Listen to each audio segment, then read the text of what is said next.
करें टॉपिक मेरे ख्याल से 20th करना है, हमें कौन सा करना है? 20th करना है, ऑल्टरनेटिव सेगमेंट थ्योरम। क्या कह रही है ये?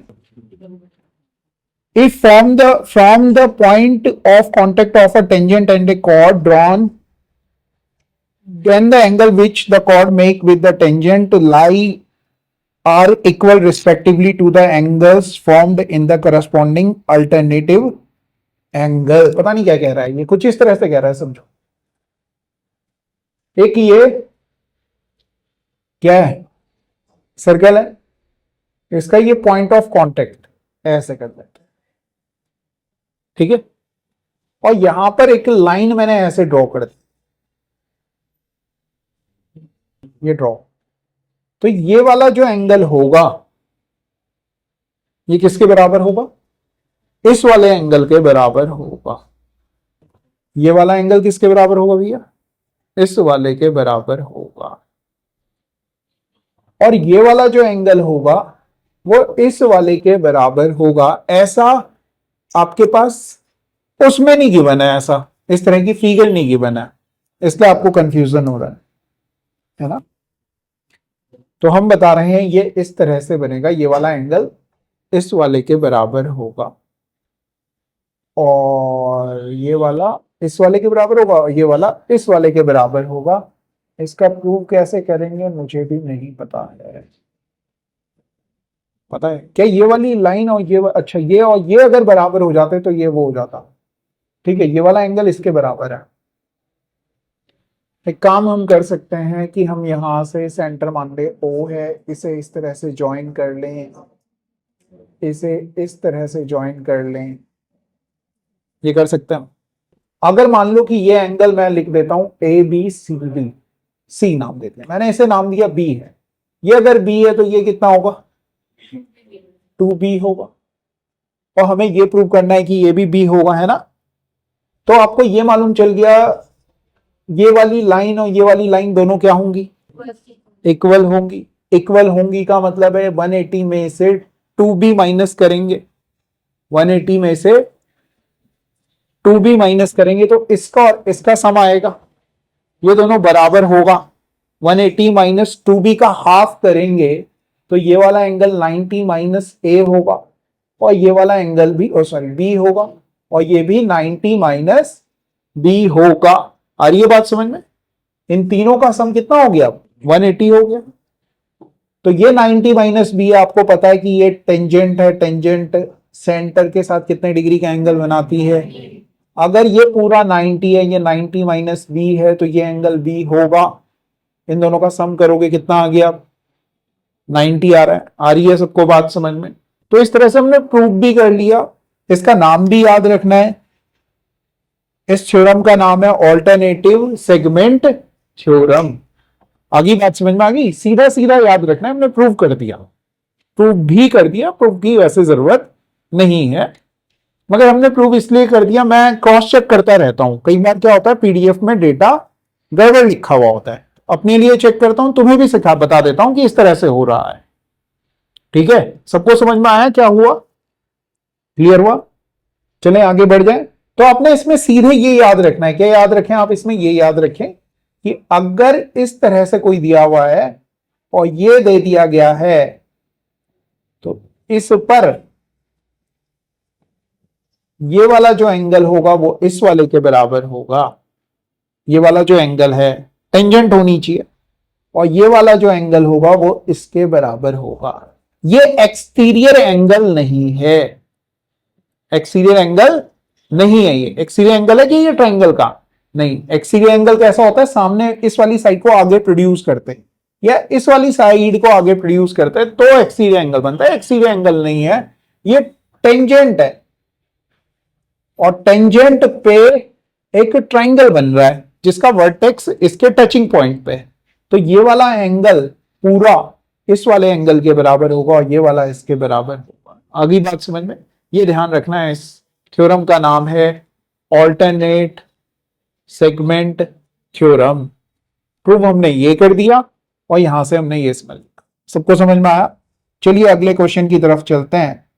और इन्होंने कहा इसका कन्वर्ज भी है, कन्वर्ज क्या होगा भैया, इसमें क्या कहा हुआ था, अगर ये वाली लाइन क्या है, टेंजेंट है इस पॉइंट पे, तो ये वाला एंगल इसके बराबर होगा। अगर आपको ऐसा दिया हुआ ये एंगल यहाँ पे इक्वल दिया हुआ है, ये एंगल यहाँ इक्वल दिया हुआ है, इट मींस ये लाइन क्या होगी, टेंजेंट होगी। कन्वर्ज भी इसका होता है। क्वेश्चन नंबर 21 देखिए जी, 21 में क्या लिख रहा है, 21 में क्या लिख रहा है, if to circle touch each other internally, दो सर्कल एक दूसरे को इंटरनली टच कर रहे हैं। एक सर्कल ये बनाया मैंने और एक और सर्कल बनाया मैंने, मान लो कि मैंने यहां बना दिया, यहां बना लेता हूं, ठीक है। इंटरनली टच कर रहे हैं, यहां पर टच कर रहे हैं, तो यहां पर दोनों की टेंजेंट एक ही होगी इस पॉइंट पे। इतनी बात समझ में। मान लो कि इसकी रेडियस है, छोटे वाले सर्कल की रेडियस है आर, स्मॉल आर, और बड़े वाले सर्कल की रेडियस है पूरी, ये तो स्मॉल आर होगी यहां से यहां तक, कैपिटल आर होगी आपकी यहां से यहां तक। तो आपसे कहा जाएगा सेंटर्स के बीच की डिस्टेंस कितनी होगी। एक सेंटर ये है, एक सेंटर ये, तो कैपिटल आर में से अगर ये स्मॉल आर माइनस कर लोगे तो क्या आ जाएगा, सेंटर्स के बीच की डिस्टेंस आएगी। यही वो पूछ रहा है, आर माइनस आर, है ना, पूरे आर में से ये वाला हटा दोगे तो यही डिस्टेंस आ जाएगी। इसकी लेंथ कितनी होगी, आर माइनस। फिर अगर एक्सटर्नली टच कर रहे होते दो सर्कल भैया, ये तो इंटरनली कर रहे हैं तो कोई दिक्कत नहीं, एक्सटर्नली टच कर रहे होते, एक सर्कल होता ये और एक और सर्कल होता है यहां पे ऐसे, इसकी रेडियस यहां से, ये कैपिटल आर है, ये आर है, तो इनके बीच की जो डिस्टेंस हो जाएगी सीधे सीधे कह दोगे कैपिटल आर प्लस आर हो जाएगी, कैपिटल आर प्लस आर हो जाएगी। आपने बोला ओके, ठीक है। और एक और चीज है, ये जो टचिंग पॉइंट है जहां पे टच कर रहे हैं, अगर ये ए है, ये बी है और ये सी है, तो ये ए बी सी क्या होंगे, लीनियर एक लाइन पे होंगे, ठीक है। क्यों होंगे, क्योंकि आप कहोगे कि यहां पे अगर हम क्या ड्रॉ कर देते, टेंजेंट ड्रॉ कर देते, तो ये 90 डिग्री इसके साथ भी बनाएगा, ये 90 डिग्री इसके साथ भी बनाएगा, क्योंकि दोनों का टचिंग पॉइंट सेम है। तो 90 प्लस 90 180, मतलब ये पूरी की पूरी जो लाइन होगी वो एक स्ट्रेट लाइन हो जाएगी। आगे बात समझ में। आगे बढ़ते हैं,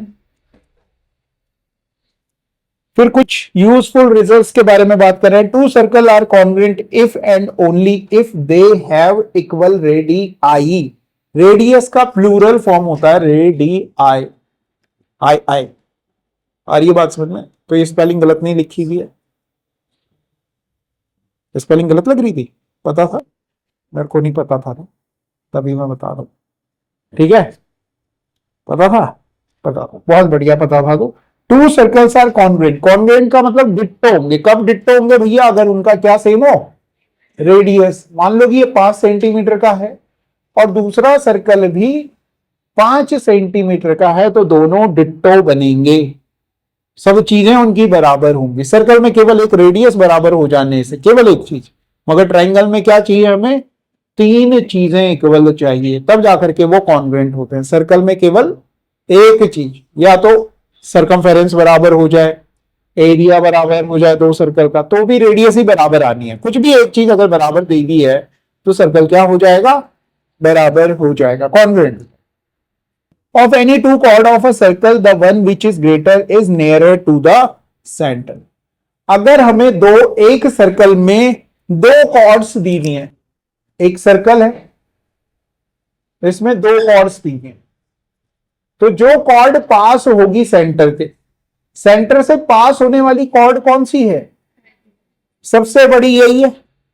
अब जैसे जैसे ये सेंटर से दूरियां बढ़ती जाएंगी, कॉर्ड्स क्या होती जाएंगी, छोटी होती जाएंगी। क्या होती जाएंगी मेरे प्यारे, छोटी होती जाएंगी। यही वो कह रहा है, जो कॉर्ड जितने पास होगी किसके, सेंटर के, वो उतनी बड़ी होगी, जो जितनी दूर होगी वो उतनी छोटी होती जाएगी, ठीक है, कोई दिक्कत नहीं। Angle in a major segment of a circle is acute. Major segment में मेजर और माइनर सेगमेंट क्या हुआ पहले ये समझ लेते हैं। मान लो कि ये एक सर्कल है, इसमें एक कॉर्ड बना दी मैंने ऐसे करके, तो कॉर्ड सर्कल को दो पार्ट में डिवाइड करती है। एक होता है बड़ा पार्ट, उसे कहते हैं मेजर सेगमेंट, एक होता है छोटा पार्ट, उसे कहते हैं माइनर सेगमेंट। जो बड़ा सेगमेंट है उसमें जो एंगल बनेगा ये इस कॉर्ड के थ्रू, मेजर सेगमेंट में जो एंगल बनेगा वो होगा एक्यूट। क्या होगा ये? एक्यूट होगा। क्यों होगा ये भी समझ लेते हैं। सबसे बड़ी जो कॉर्ड होती है वो क्या है? डायमीटर। इससे बड़ी तो नहीं हो सकती ना कोई कॉर्ड। जो सबसे बड़ी कॉर्ड है उसके थ्रू कितने डिग्री का एंगल बन रहा है? 90 डिग्री का बन रहा है। अब धीरे धीरे हम अगर इधर की तरफ बढ़ते गए, ऐसे ऐसे इधर आते गए, तो ये एंगल देखो क्या हो रहा है, कम हो रहा है, नहीं हो रहा है, मतलब 90 से कम होता जाएगा। जैसे ही आप इधर की तरफ गए मतलब वो मेजर सेगमेंट बन गया, और मेजर सेगमेंट में जो एंगल बन रहा है वो क्या हो रहा है? 90 से छोटा हो रहा है, मतलब बड़ा ही क्यूट एंगल हो रहा है, जिसे कि हम कहते हैं एक्यूट। एक्यूट का मतलब होता है शार्प, है ना। वो कैब में भी आएगा तुम्हारे एक्यूट। एक्यूट माइंड, बड़ा ही शार्प माइंड है किसी का। तो जब मैं तुम्हें क्यूट क्यूट कहता हूं, उसके आगे अगर मैं एक्यूट लगा दूं, ये नहीं लगाया मैंने उससे, इट मीन्स वो शार्प माइंड हो जाएगा। तो वहीं से आया है क्यूट। ए छोड़ दिया गया है जिसका, और क्यूट ही क्यूट रह गए हो। अगर एक्यूट कर दिया जाए तो क्या हो जाता है? Sharp mind. और शार्प माइंड के लिए और क्या सिनोनिम हो सकता है? एक्यूमेन हो सकता है। और है एकरबिक, शार्प माइंड, शूड है, कमीना, कनिंग। नहीं नहीं, कनिंग कनिंग कनिंग मतलब गंदे तरीके से चालाक। वो दिमागदार लोग नहीं होते, है ना। वो दूसरे की टांग खींचने वाले। चालाकी का मतलब क्या हुआ? चालाकी को अच्छा नहीं माना है। चालाकी मतलब नेगेटिव सेंस में चालाक। बुद्धिमान मतलब पॉजिटिव सेंस। मतलब चालाक, मान लो कि मैं चालाक हूं और मैं ये सोचूं कि अमित को कैसे नीचे गिराया जाए। चालाक किसे कहा जाता है? लोमड़ी को कहा जाता है, जो मरे हुए जानवर खाती है। बुद्धिमान कौन हो गया? शेर, शेरू, शूड। हाँ, शूड तो मैंने कहा ही था ना, शूड नहीं कहा था मैंने, SHREWED। तो ऐसे आपको सिनोनिम पता होना चाहिए, है ना। तो चालाक मतलब नेगेटिव सेंस में। बुद्धिमान, इंटेलिजेंट बोले तो पॉजिटिव सेंस में। अगर मैं इंटेलिजेंट हूं, बुद्धिमान हूं, तो मैं ये सोचूंगा कि अमित को कैसे फायदा करवाया जाए कि ये बढ़े। समझ रहे हो? तो चालाक लोग तुम्हारे साथ नहीं होने चाहिए। किसके साथ होने चाहिए? तुम्हारे इंटेलिजेंट के। क्योंकि चालाक लोग तुम्हारा काटेंगे। उनका काम ही है कि कैसे इसका काटा जाए। ठीक है। और दुनिया क्या हो गई है? बड़ी चालाक हो गई है। बुद्धिमान नहीं है दुनिया, है गोल, गोल है दुनिया, गोल है ना। तो काटो मत, क्योंकि नेगेटिविटी आती है। अगर तुम किसी को गाली देते हो, सीधा सा एक एग्जांपल देखो ना, तुम किसी से लड़ाई की, तुमने किसी को गलत कहा, तो तुम पॉजिटिव नहीं होते, तुम भी नेगेटिव होते हो। क्योंकि नेगेटिव कहने के लिए नेगेटिव होना पड़ेगा। अगर मैं तुम्हें अच्छा अच्छा कहूंगा तो मैं भी पॉजिटिव रहता हूं, इसलिए मैं तुम्हें क्या कहता हूं? क्यूट क्यूट कहता हूं, प्यारे प्यारे कहता हूं। गुस्सा भी आता है तो भी कहता हूं ज्यादा ही क्यूट है। तो पॉजिटिव रहता है आदमी। तुम भी नेगेटिव नहीं होते, तुम नेगेटिव हो जाओ। तो ये थ्योरी अपने आप पे भी अप्लाई करो। खुद ही कह देख लो ना, तुम कभी किसी से कुछ कहते हो तो तुम्हारा दिमाग दिमाग खराब हो जाता है। मत कहो किसी को गड़बड़, गलत मत कहो। केवल कहना ये नहीं है, तुमने वो प्रोड्यूस किया, तुम उसकी फैक्ट्री बने। गाली देने से पहले तुम उसकी फैक्ट्री थे, फिर तुमने वो गाली प्रोड्यूस की, तो नेगेटिव तुम हुए पहले, दूसरा तो बाद में हुआ। मुझे अगर तुम्हें गाली देनी है तो पहले मेरे को नेगेटिव होना होगा, और मैं नेगेटिव होऊंगा, फिर तुम्हें गाली दूंगा। समझ गए बात? मत दो किसी को गाली, ठीक है। पॉजिटिव रहो। और पॉजिटिव रहने का तरीका ही है कि अच्छा अच्छा कहो, दूसरे के लिए भी अच्छा कहो। और करो भी अच्छा, है ना।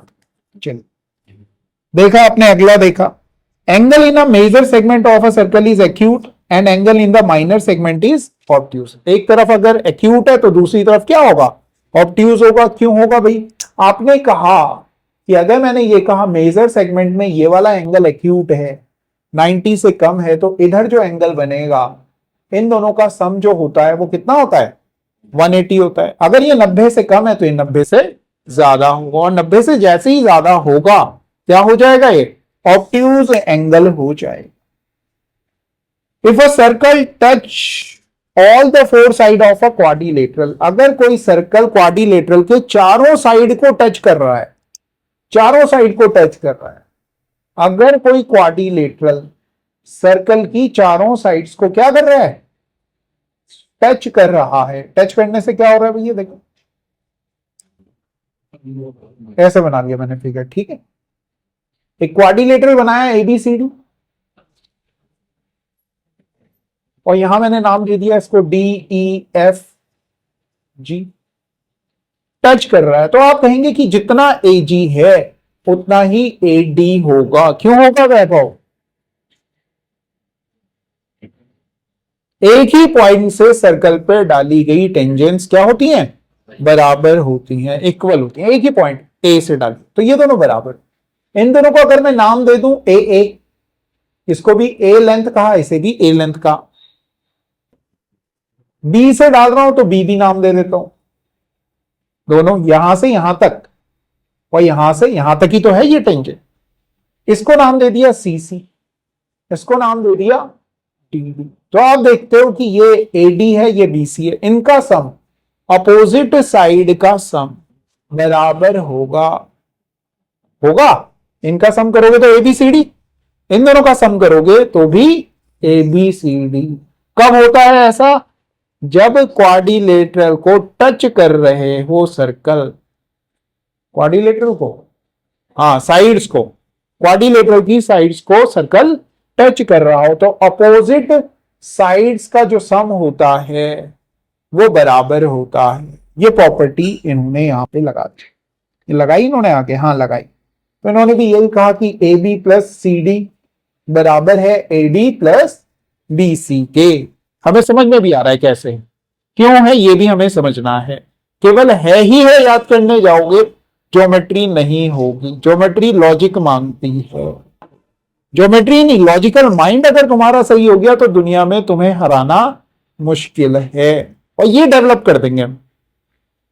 और अगर एक बार आदमी ऐसा हो गया कि वो हार ही नहीं रहा है तो वो जीतेगा ही जीतेगा। अब कोई हार नहीं रहा तो क्या है, उसका अपोजिट ही क्या है, जीतना ही है उसके पास। किसी आदमी की सारी हार ही ले ली तुमने, जा तथास्तु, तू कभी नहीं हारेगा।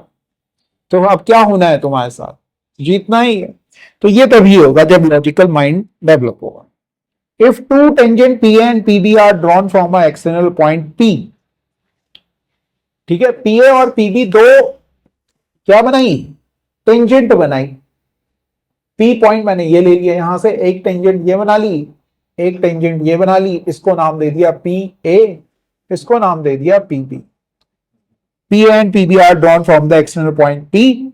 देन अब इन्होंने फिगर भी बनाई है कुछ, हमने इधर से बना ली, क्या ही दिक्कत है। सेंटर हमने कह दिया ये ओ है, ठीक है। तो इन्होंने क्या किया, इसको अगर मैं ऐसे ज्वाइन कर लूं तो कोई बुरा तो नहीं मानेगा।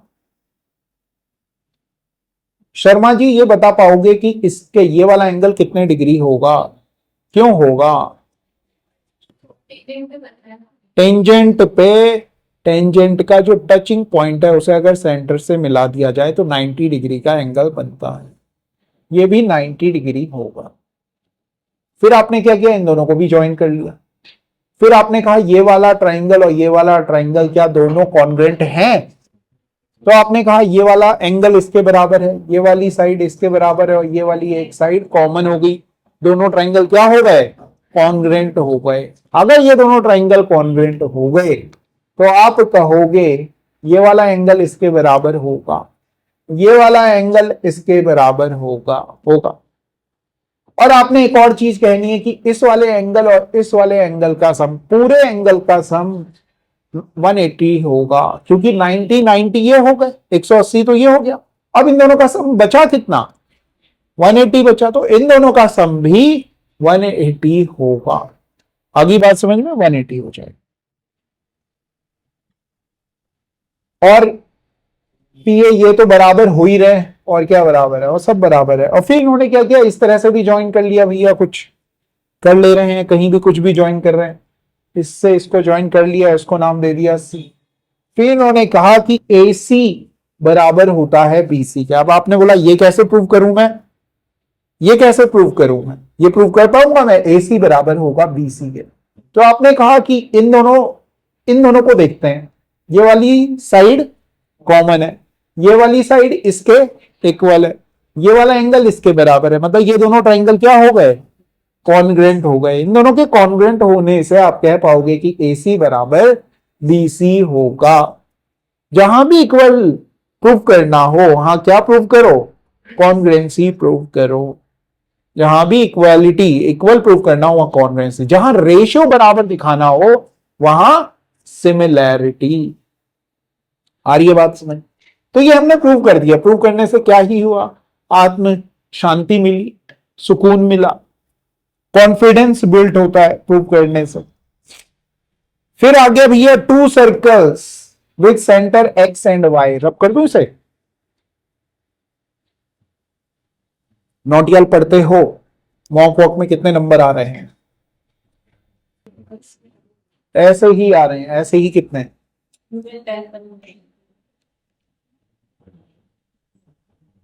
एक ये है, एक ये है, ठीक है। दो सर्कल है, दो सर्कल है, ठीक है। दो सर्कल पे, two circle with the centre X and Y, इसको नाम दे दिया मैंने X, इसको नाम दे दिया मैंने Y। कह रहा है कि एंड रेडियाई R1 और R2 कहा, इनकी रेडियाई R1 और R2 है।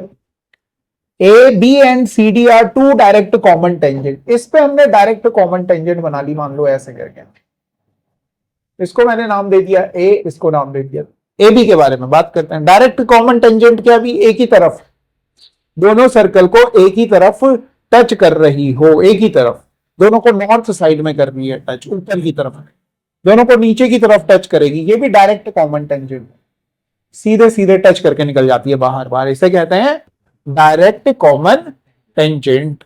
आगे बात सुन। फिर आपने क्या किया, यहां से इसे ज्वाइन किया, आपने कहा इसकी लेंथ ले लेता हूं R1, इसको इससे ज्वाइन किया, आपने कहा इसका लेंथ ले लेता हूं R2। आपने कहा कि मास्टर इसका ये कितना होगा, 90 होगा, होगा अंजलि, ये एंगल 90 होगा, क्यों होगा, टेंजेंट पे, जो टेंजेंट का टचिंग पॉइंट है उसे अगर आप किससे मिला लो, सेंटर से, तो 90 होता है, ये भी 90 होता है। आपने बोला ठीक है 90 हो गया, कोई दिक्कत। फिर आपने क्या कहा कि मास्टर इसके पैरेलल, इस लाइन के पैरेलल एक लाइन यहां से ड्रॉ की मैंने, मतलब जितनी लेंथ इसकी है उतनी ही लेंथ इसकी होगी कि नहीं होगी, बताओ मुझे। अगर ये R1 है तो ये भी R1 होगा, पैरेलल का मतलब तो यही हुआ कि दो लाइंस के बीच में डिस्टेंस हमेशा क्या होगी, कांस्टेंट होगी। इनके बीच की डिस्टेंस R1 है, परपेंडिकुलर डिस्टेंस, ठीक, तो ये R1 हो गई। ये पूरी लेंथ कितनी है, R2 है, दिख रहा है R2। अब आपने क्या किया, इसे सेंटर से सेंटर को मिला लिया, जो दोनों के सेंटर के बीच की डिस्टेंस है उसे मैंने कह दिया कि D डिस्टेंस है। कितनी डिस्टेंस है, D डिस्टेंस। आपसे यही D डिस्टेंस के बारे में बात की जा रही होती है, या फिर आपसे यह कहा जा रहा होता है कि ये बताओ डायरेक्ट कॉमन टेंजेंट बताओ। क्या पूछा जा रहा होता है, डायरेक्ट कॉमन टेंजेंट। अब आपको दिख रहा है कि ये पूरा R2 है, इसमें से ये R1 माइनस कर रहे हैं, तो मतलब ये कितना बच गया, R1, R2 माइनस R1। ये वाला एंगल भी 90 डिग्री होगा कि नहीं होगा, क्यों होगा भट्ट, ये दोनों लाइन क्या हैं, इन्हें एक कौन सी लाइन कर रही है, ट्रांसवर्सल लाइन कर रही है, तो ये दोनों एंगल बराबर होंगे, होंगे। ये अगर 90 है तो ये भी 90। अब आपने कहा कि ये D पता है हमें, ये वाली साइड पता है हमें R2 माइनस R1, तो हम ये बता देंगे कितनी होगी, इसी को DCT कह रहे हैं। डीसीटी का मतलब जितनी लेंथ ए बी की होगी उतनी लेंथ यहां से लेके यहां तक की होगी, ठीक है। तो आप, क्योंकि ये 90 डिग्री है, 90 के सामने वाली जो साइड होगी वो क्या होती है, हाइपोट होती है। हाइपोट के स्क्वायर में से किसको माइनस करना है, ये वाले का स्क्वायर माइनस करना है, तो ये आएगा डीसीटी, डायरेक्ट कॉमन टेंजेंट बराबर हाइपोट बोले तो रूट के अंदर लिख लो डी का square minus R2 minus R1 का स्क्वायर। याद रहेगा ये फॉर्मूला याद रखने का है। डीसीटी में क्या होता है भैया, डी क्या है, दोनों के सेंटर्स के बीच की डिस्टेंस, दोनों के सेंटर्स के बीच की डिस्टेंस, दोनों सर्कल के, उसके स्क्वायर में से उसके रेडियस के डिफरेंस को माइनस कर रहे हैं, रेडियस के डिफरेंस को माइनस कर रहे हैं। इस तरह से याद रखना, याद रहेगा। प्रूफ भी कर लिया, याद भी रखना है, याद रहेगा, प्रूफ भी रहेगा, आसान। अगर आपको कह दिया जाता कि ये दोनों सर्कल क्या कर रहे होते, टच कर रहे होते एक दूसरे को, मतलब ये सर्कल और ये सर्कल दोनों टच कर रहे होते, तो आप कहते कि ये जो डी है ये R1 प्लस R2 होता। ये तो याद रखना ही है। तो डी की वैल्यू कितनी होती, तो आप कहते R1 प्लस R2 का square minus R2 minus R1 का स्क्वायर, ऐसे कहेगा। इसका अगर स्क्वायर रूट करोगे तो आप कहोगे R1 square plus R2 square, cut जाना है ना। क्या फॉर्मूला होता है, एक्सक्यूज मी, क्या फॉर्मूला होता है, सब कट जाना है, केवल आपके पास बचना है अंडर रूट 4R1 R2। बोले तो डायरेक्ट कॉमन टेंजेंट, ये 2 भी बाहर आ जाएगा, तो 2 रूट R1 R2 कब होता है, ये तब होता है जब वो टच कर रहे हो, यहां पे लिखो भी टच कर रहे हो, टच ईच अदर। कौन, सर्कल टच ईच अदर, दोनों सर्कल एक दूसरे को क्या कर रहे हो, टच कर रहे हो, तो डायरेक्ट ये फॉर्मूला है। फिर 2 रूट R1 R2 ये लिखा हुआ है, इसमें नहीं लिखा हुआ है तो अच्छी बात है, नहीं लिखा हो तो क्या ही लिखा। आगे बात समझ में क्लियर हो रहा है, बात सबको समझ में आ रही है। क्या थी ये, क्या नाम था इसका, डायरेक्ट कॉमन टेंजेंट। बेसिकली इसकी लेंथ निकाली हमने ए बी की, ए बी के पैरेलल एक लाइन एक्स से ड्रॉ की, तो जितनी ए बी है उतनी ही ये डीसीटी होगी। और ये बात समझ में, ये इस तरह से हमने निकाल लिया, इस तरह से हमने निकाल लिया। याद होना चाहिए, जब मैं मॉक एनालिसिस करता हूं तो मैं देखता हूं याद नहीं है चीजें, और याद नहीं होती है तो वही तो रह रहा होता है। मैं कहता हूं वो फॉर्मूला नहीं पता है, वो फॉर्मूला नहीं पता है, वो याद होना चाहिए, ठीक है। ये हो गया, सबको समझ में आया। क्या नाम है, डायरेक्ट कॉमन टेंजेंट। एक सर्कल में कितनी डायरेक्ट कॉमन टेंजेंट होती हैं, डायरेक्ट कॉमन टेंजेंट पूछ रहा हूं, 2 डायरेक्ट कॉमन टेंजेंट है, एक ये है और एक ये है, 2 ही तो हैं। एक मतलब 2 सर्कल में कितनी डायरेक्ट कॉमन टेंजेंट होती है।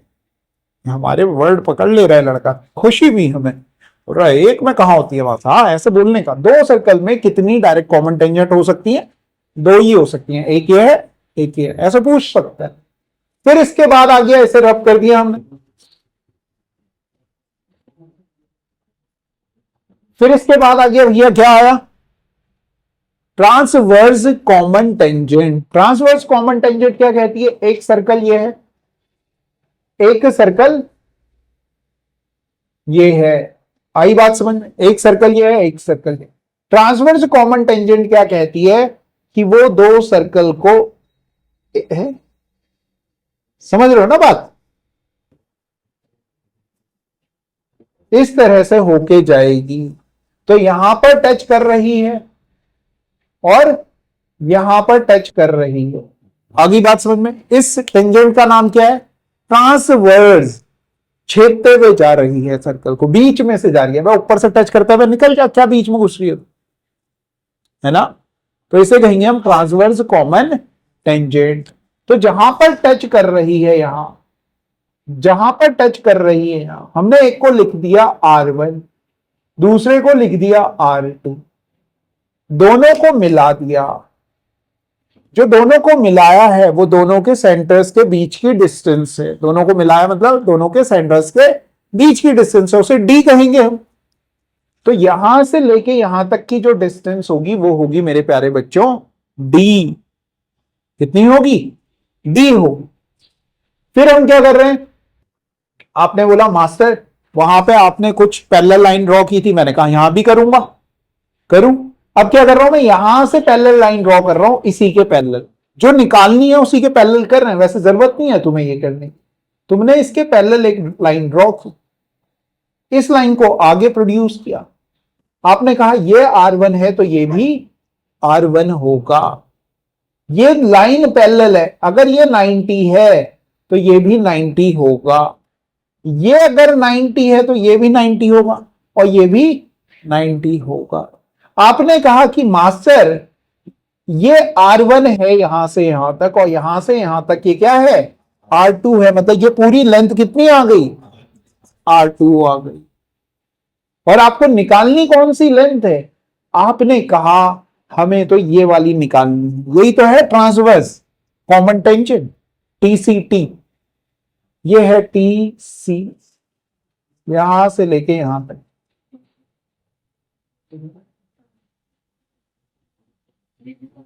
ये हाँ, इसके पैरेलल ट्रांसवर्स कॉमन। तो अब आपने कहा कि ये 90 डिग्री है, 90 डिग्री के सामने क्या है, हाइपोट। हाइपोट की लेंथ कितनी दे रखी है, D दे रखी है। मतलब हाइपोट के स्क्वायर में से ये बेस का स्क्वायर माइनस करेंगे। आए है, हाइपोट के स्क्वायर में से बेस का स्क्वायर माइनस करेंगे तो क्या निकल जाएगी, TCT निकल जाएगी। तो आप कहेंगे TCT बराबर रूट में D square minus R1 plus R2 का स्क्वायर। अब दोनों फॉर्मूले में अगर आप देखेंगे तो बस यहां पर प्लस है, पहले वाले में माइनस था, पहले वाले में माइनस था, इतना ही फर्क है और कोई फर्क। अगर ये दोनों टच कर देती है एक दूसरे को तो ये वाला पॉइंट और ये वाला पॉइंट जो अलग अलग था वो एक ही पॉइंट पे आ जाता। और फिर आप कहोगे D1 और D1 की वैल्यू R1 प्लस R2 होती, उसमें से एक घट जाता तो TCT की वैल्यू आ जाती 0। दोनों के जो टचिंग पॉइंट हैं उनके बीच की डिस्टेंस को कह रहे हैं हम TCT। आ रही है बात समझ में सबको, क्लियर हो रहा है? तो इस तरह से ये दोनों फॉर्मूले आपने याद रखना है, इन पे बेस्ड क्वेश्चन सीधे सीधे पूछता है। फॉर्मूला याद है तो तुम राजा हो, और फॉर्मूला याद नहीं है तो तुम मेरे प्यारे बच्चों महाराजा हो। महाराजा कुछ नहीं करते, बैठे रहते हैं। राजा लड़ाइयां लड़ते हैं, जीतते हैं, हारते हैं, टूटते हैं और याद रखे जाते हैं। महाराजा, किसी महाराजा का नाम जानते हो? नहीं। राजाओं के नाम जानते हो? तो महाराजा थे वो, महाराजा। हाँ, हो सकते हैं एक दो महाराजा भी हों जो लड़ाइयां लड़ी, ठीक है।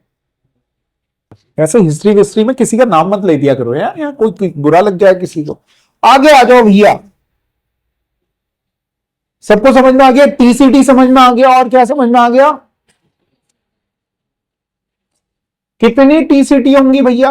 एक ये है, एक ऐसे में भी आएगी, दो।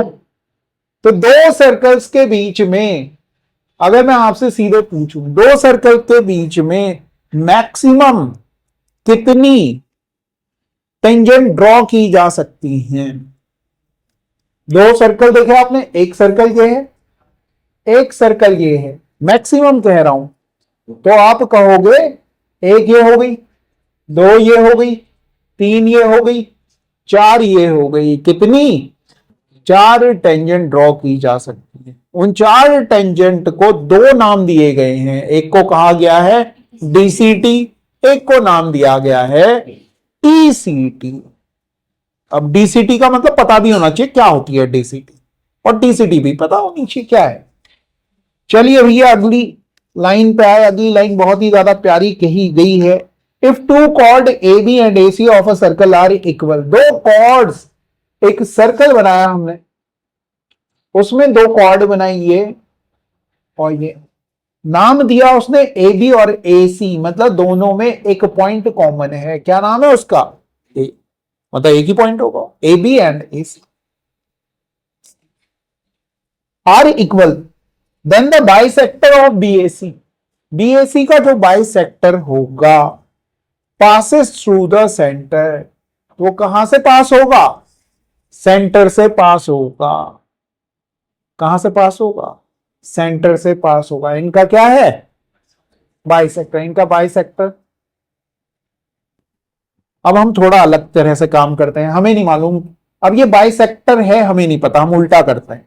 हम क्या करते हैं? ऐसे ज्वाइन कर लेते हैं, ऐसे इस ट्रायंगल और इस ट्रायंगल को क्या करते हैं? कॉन्ग्रुएंट करते हैं। ठीक है, और हमने क्या किया? हमने ये कहा कि ए से ओ को मिलाते हुए एक लाइन बना ली। उल्टा कर रहे हैं हम, कन्वर्ज कर रहे हैं। अगर कन्वर्ज हो गया तो ये भी सही हो। फिर इस ट्रायंगल और इस ट्रायंगल को कॉन्ग्रुएंट किया। आपने कहा कि ये वाली साइड इसके बराबर होगी कि नहीं होगी? आपने बोला होगी। ये वाली साइड दोनों में बराबर है, कॉमन है। ये वाली साइड भैया इस वाली के बराबर गिवन है। तीन साइड बराबर हो गई, दोनों ट्रायंगल क्या हो गए? कॉन्ग्रुएंट हो गए। का मतलब है ये वाला एंगल किसके? इसके बराबर हो गया। अगर ये एंगल इसके बराबर है, इट मींस कि जो ए ओ है वो क्या कर रही है? बाइसेक्ट कर रही है। और बाइसेक्ट कर रही है का मतलब है ओ है, मतलब सेंटर से पास हो रही है। उल्टा किया, ठीक है ना? तो ये ध्यान में रखना है कि अगर वो होगा तो वैसा होगा। The equilateral formed by angle bisector of a cyclic quadrilateral is also cyclic. Angle क्या कह रहा है? इक्विलेटरल। इक्विलेटरल का क्वाड्रिलेटरल लिखना चाहिए था, इक्विलेटरल लिख दिया। पता नहीं कैसे लिख देते हैं। क्वाड, क्यू को ना उसने ई और क्यू को अलग अलग कर दिया, समझ रहे हो? Quadrilateral, the quadrilateral form by the angle bisector of a cyclic quadrilateral. एक साइक्लिक क्वाड्रिलेटरल आपको गिवन है। साइक्लिक क्वाड्रिलेटरल का मतलब हो गया कि एक सर्कल है, उसमें भैया क्या बन रहा है? क्वाड्रिलेटरल है। उसके अगर एंगल्स का बाइसेक्टर को, एंगल्स के बाइसेक्टर मतलब इसका इसका, अगर ये पूरा क्या है? ए ले लेता हूं, बी ले लेता हूं, सी ले लेता हूं, डी ले लेता हूं। 90 लोगे तो ये तो स्क्वायर हो गया ना, वो मत लो। ले लो ये 60 है तो ये 30 होगा, ये भी 30 होगा। अगर ये 60 था तो ये कितना होगा? मतलब ये 60 होगा और ये भी ऐसी तो होगा, क्योंकि किस तरह का क्वाड्रिलेटरल है? Cyclic quadrilateral. आपने बोला ओके। फिर आपने कहा, फिर मैंने इसे भी ले लिया, कुछ अपनी मर्जी से कुछ ले लूं, और इसे ले लेता हूं, 100 ले लूं, 100 ले लिया, आगे लेके गया तो ये 50 होगा, तो ये भी 50 होगा। फिर इसे भी आगे लेके आ गया, बुरा तो नहीं मानोगे? ये 100 है तो ये 80 होगा, मतलब ये 40 होगा और ये 40 होगा। अब मुझे दिख रहा है ये 40 है, ये 60 है। 40 और 60 क्या होता है? 100 होता है। अगर ये 100 है तो ये एक्सटीरियर एंगल है, इसके लिए एक्सटीरियर है तो ये 100 होगा। आपने बोला वाजी वाजी। ये 30 है, ये 50 है, तो ये एंगल कितना होगा? 80 होगा, एक्सी एंगल। ये मैं मुक्के मार देता हूं, 70 होगा।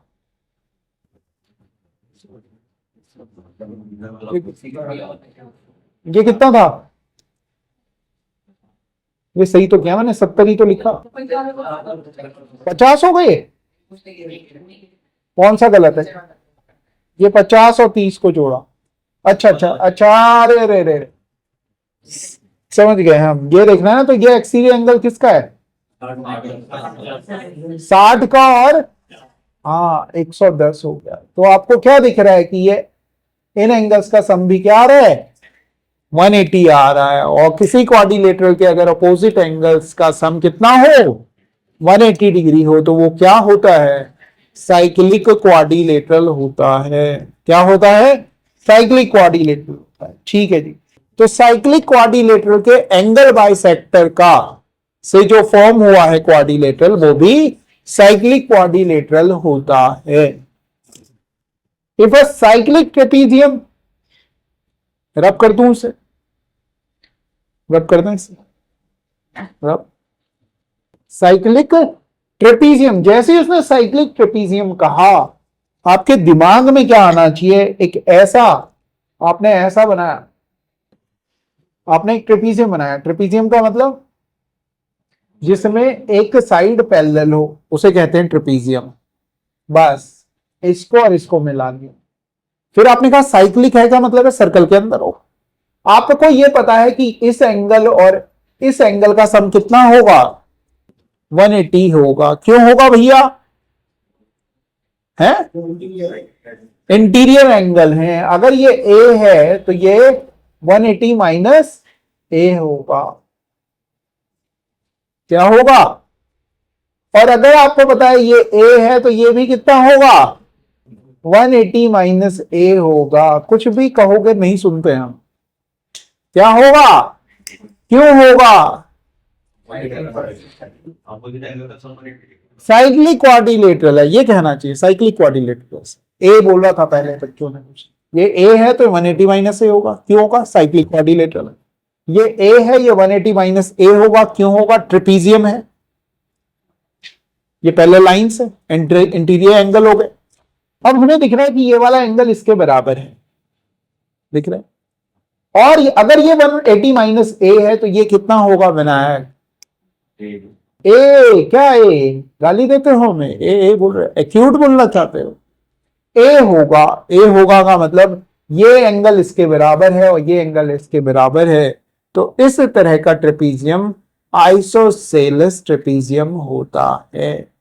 आइसोसेलेस ट्रेपीजियम क्या होता है? एक ऐसा ट्रेपीजियम जिसके ये नॉन पैरेलल साइड्स इक्वल होती हैं, नॉन पैरेलल साइड्स इक्वल होती है, उसे कहते हैं हम आइसोसेलेस ट्रेपीजियम। आ रही है बात समझ में? कैसे प्रूव किया? ऐसा आपने करना भी है। अबे ये मैंने क्या प्रूव कर दिया?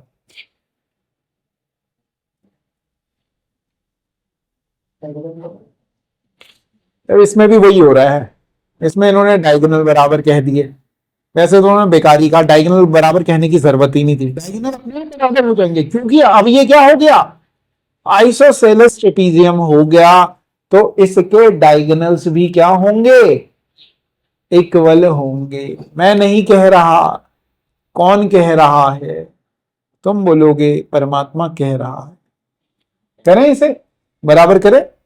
मैंने क्या किया? डायगोनल्स बराबर करने की कोशिश की। मैंने क्या किया? इसको इससे मिला लिया, इसको इससे मिला दिया। मतलब ये वाला ट्राइंगल देखो, ए बी सी और डी, और बी सी डी को देखना है।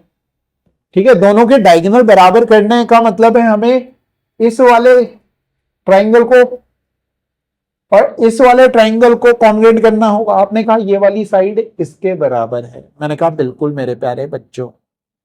फिर आपने कहा मास्टर ये दोनों में क्या है? कॉमन है। मैंने कहा बिल्कुल ठीक कहा। फिर आपने कहा मास्टर ये वाला एंगल इस वाले के दोनों ट्राइंगल क्या हो गए? कौन सी प्रॉपर्टी से कॉन्ग्रुएंट हुए? ऐसे ऐसे दिख रहा है, दो साइड इक्वल है, उनके बीच का एंगल इक्वल है। कॉन्ग्रुएंसी से क्या हो गया? आपने कहा दोनों के डायगोनल्स क्या हो गए? इक्वल हो गए। दोनों के डायगोनल इक्वल हो गए। आपने बोला जय माता दी।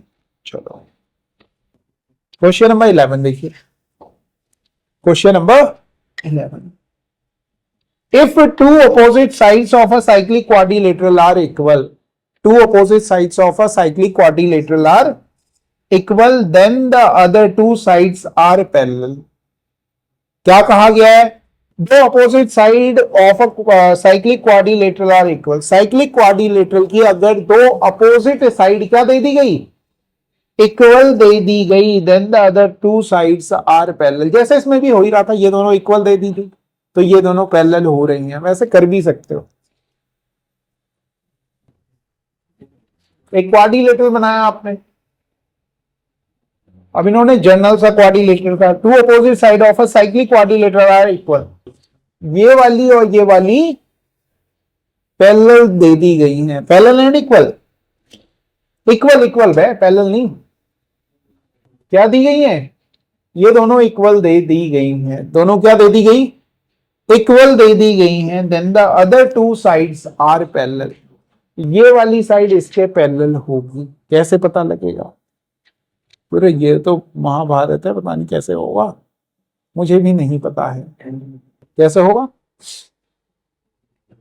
पैरेलल हो रही है, सोचो अगर ये वाली इसके पैरेलल होगी तो क्या ऐसी चीज इक्वल होनी चाहिए, तो आपने बोला एंगल्स बराबर कर दें, अगर हम ये कह दें कि ये वाला एंगल इस वाले के है, अगर ये वाला एंगल इस वाले के हो गया तो क्या होगा, ये दोनों एंगल किस तरह के एंगल हो जाएंगे, ऑल्टरनेट इंटीरियर एंगल होंगे, तभी इक्वल होगा। अब ये दोनों इक्वल कैसे होंगे ये सोचना है, इन दोनों के इक्वल करने के लिए मेरे प्यारे बच्चों क्या करोगे, तुमने क्या किया, फिर से ऐसे लाइन ड्रॉ कर दी, आदमी तो कैड़े निकले थे, यहां से हो पा रहा है, बोल रहे करेंगे मास्टर करेंगे, तुमने कहा ये वाला इसके बराबर करना है, कोशिशें कर रहे हैं, ये वाला एंगल क्या इसके बराबर होगा, और अगर देखोगे ये भी तो उतना ही लेंथ का है जितना लेंथ का ये है, जितना लेंथ का ये है उतने ही लेंथ का ये है, और मेजर आर्क पे बन रहा एंगल है, मतलब ये वाला एंगल भी उतना ही होगा, एक ही सर्कल तो है, अरे भाई जितनी लेंथ इसकी है इसके थ्रू मेजर आर्क पे बना हुआ एंगल इसके थ्रू मेजर आर्क में बने हुए एंगल के बराबर नहीं होगा, सेम कॉर्ड के थ्रू सर्कल पे बने हुए एंगल्स क्या होते हैं, बराबर होते हैं, और जैसे ही ये एंगल इसके बराबर हुआ तो आप कहोगे ये क्या होगा, ऑल्टरनेट इंटीरियर एंगल में ही ऐसा होता था, तो मतलब ये वाली लाइन इसके क्या हो जाएगी, पैरेलल हो जाएगी।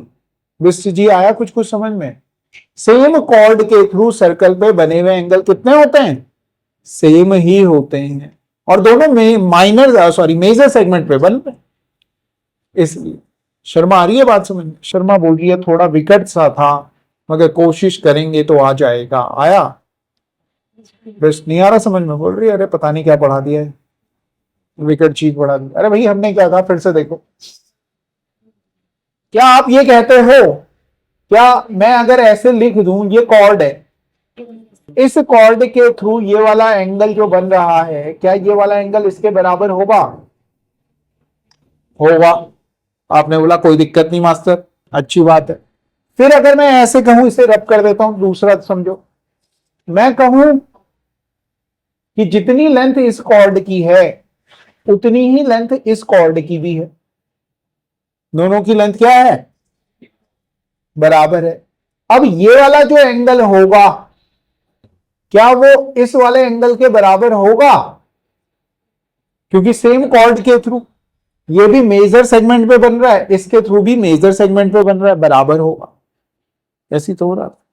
अब इस क्वेश्चन में क्या दिया था आपको, एक सर्कल दिया था, ये वाली लेंथ और ये वाली लेंथ बराबर दी थी, इस कॉर्ड के थ्रू मेजर पे बन रहा था एंगल, बोले तो ये क्या इसके थ्रू इधर बन रहे एंगल के बराबर नहीं होगा, तो अगर ये इसके बराबर है तो, और फिर ऐसे ही आप इधर भी कर सकते थे, ये वाला एंगल भी इसके बराबर होगा, ये एंगल इसके बराबर और ये वाला एंगल इसके बराबर है, तो कन्वर्ज उल्टा, कन्वर्ज ऑफ पैरेलल वाला, पैरेलल लाइंस अगर ऑल्टरनेट इंटीरियर बराबर दिए हुए हैं तो वो दोनों लाइन, ये हम प्रूव कर रहे हैं, ऑल्टरनेट इंटीरियर एंगल बराबर दे रही हैं, तो ये दोनों लाइन मेरे प्यारे बच्चों पैरेलल होंगी, इन्हें पैरेलल होने से कोई नहीं रोक सकता। कुछ और कहना चाहिए, ये कोई और डायलॉग मान बोल, इसमें कुछ और भी था। N isosceles trapezium is always cyclic, इन्होंने प्यारी बात कही, अभी हमने देखा था, एक हमने साइक्लिक ट्रेपीजियम बनाया और क्या कहा उसमें, आइसोसेलेस बनाया, कैसे बनाया था, क्या दिया हुआ था उसके डायगोनल्स इक्वल होते हैं, इस डायगोनल आर इक्वल, हाँ तो ठीक है, उसका कन्वर्स भी उल्टा होगा, ठीक है, सही है, कोई दिक्कत नहीं। चलो भैया आज के लिए इतना हो गया, कंप्लीट हो गया टाइम। ठीक है, एक और चीज जो पहला क्वेश्चन होने जा रहा है, एक हल्का सा क्वेश्चन कर देते हैं। एक सर्कल बनाने के लिए, जैसे एक लाइन बनाने के लिए कितने पॉइंट्स की जरूरत होती है, मतलब अगर आपको 2 पॉइंट्स पता हो तो आपको एग्जैक्ट पता है लाइन कहां बनने वाली है, आप ऐसे नहीं कहोगे यहां लाइन बनाऊंगा, आप बोलेंगे अबे ओ मास्टर इन दोनों के बीच में बना, यही लाइन की बात की जा रही है ना। एक लाइन को अगर हमें डिफाइन करना है तो कम से कम हमें क्या पता होने चाहिए, 2 पॉइंट पता होने चाहिए, तो हम सही सही बता पाएंगे कि वो लाइन कौन सी है। इसी तरह से किसी पर्टिकुलर सर्कल को अगर ड्रॉ करना है तो हमें कम से कम कितने पॉइंट चाहिए होंगे, तो आप कहोगे 3 पॉइंट अगर हमें गिवन हो, कहीं भी 3 पॉइंट दिए हुए हो तो हम सर्कल बना सकते हैं। 3 पॉइंट दिए हुए, हमें कहा गया कि सर्कल पे कितने पॉइंट है, 3 पॉइंट है, तो मैंने क्या किया, इन तीनों पॉइंट को ज्वाइन किया। पहले इसे ज्वाइन किया तो ये कॉर्ड होगा, अरे सर्कल के 2 पॉइंट्स को ज्वाइन करूंगा तो कॉर्ड होगा, और कॉर्ड पे अगर परपेंडिकुलर ड्रॉ कर दूं, परपेंडिकुलर बाइसेक्टर ड्रॉ कर दूं तो ये सेंटर से पास होता है, आपने कहा हाँ होता है। फिर ये जो दूसरी कॉर्ड है इसे भी, दूसरी जो कॉर्ड है उसका भी परपेंडिकुलर बाइसेक्टर करूं तो वो भी किससे पास होगा, मतलब ये जो पॉइंट है दोनों में कॉमन आ रहा है, ये सर्कल का क्या है, सेंटर है। इट मींस ये सर्कल कुछ इस तरह से बनेगा। आपने बोला वाह जी वाह जी वाह, आई बात समझ। तो एक सर्कल बनाने के लिए कम से कम कितने पॉइंट पता होने चाहिए। अगर आपसे कहा जाता कि 1 पॉइंट गिवन है तो कितने सर्कल पॉसिबल हैं, 1 पॉइंट गिवन है तो आप कहते एक सर्कल, एक सर्कल ऐसे भी बन जाएगा, एक सर्कल ऐसे भी बन जाएगा, एक सर्कल ऐसे भी बन जाएगा। समझ लो, बता पा रहे हो, बता पा रहे हो कि 1 पॉइंट पे कितने सर्कल बन पाएंगे, इनफाइनाइट पॉइंट बन पाए या इन्फिनिटी पॉइंट बन पाए, बहुत सारे बन जाएंगे, क्योंकि हम डिफाइन नहीं कर सकते। एक उंगली मैंने आंख बंद करके कर दी गई, नहीं पता लग रहा, मेरी उंगली ऊपर की तरफ है, पता लग रहा किसकी तरफ पॉइंट आउट कर रहा हूं, नहीं। मैं अपनी फिंगर अगर ऐसे पॉइंट आउट करूं तो समझ में आ रहा है। तो 1 पॉइंट का मतलब वो हेजी सिचुएशन क्रिएट कर रहा है, वो नहीं बता रहा है, डूबियस सिचुएशन क्रिएट कर रहा है, डूबियस कहेंगे, डाउटफुल सिचुएशन, है ना, कि क्या होना है। तो अगर 1 पॉइंट पता है तो हमें नहीं पता, मैंने बस ये कहा, मैं तुम्हें एक आइडेंटिफिकेशन मार्क दे रहा हूं, मैं कह रहा हूं कि मैं उस लड़के को ढूंढ रहा हूं जिसकी नाक है, तो क्या हम इससे बता सकते हैं किस बच्चे के बारे में हम बात कर रहे हैं, नहीं बता सकते। वैसे ही अगर हमें केवल 1 पॉइंट दिया हुआ है तो उससे हम नहीं बता सकते कि कौन से सर्कल के बारे में बात की जा रही है, कहां वो सर्कल बन रहा है।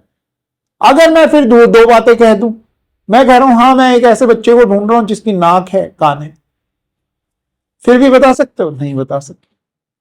इसीलिए 3 चीजें पता होनी चाहिए।